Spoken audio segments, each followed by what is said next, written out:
We need to do everything in our power to avoid targeted cuts to healthcare for children and pregnant people, specifically when we're talking about individuals who are excluded from other healthcare coverage. I spoke yesterday to advocates who told me about their work history in trying to help kids get access to services and how they would see kids who qualified in every way for essential services but then were unable to have access due to their immigration status. And they told me how they saw firsthand these kids grow up and saw them slip through the cracks and struggle with health needs into adulthood. And as we have finally started to give those kids a chance, we are being faced with having to pull that back. I want to focus in on the dental care portion of this amendment. As a mom with 3 kids, I know firsthand that dental care is very expensive, and those kids need to brush better.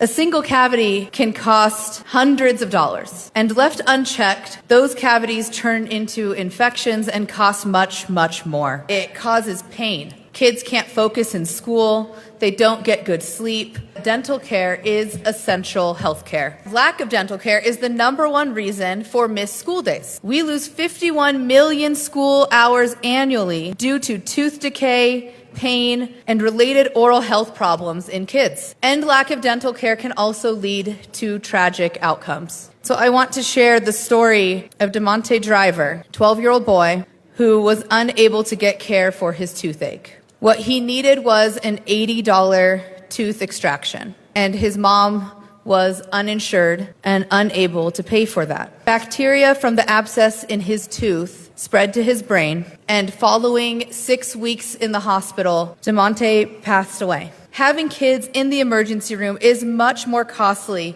than investing in prevention. The cost of an emergency department visit for dental problems is 18 times more than the dental visit. And in 2019 in Colorado, the total cost for emergency department visits for non-treated dental care was $68 million.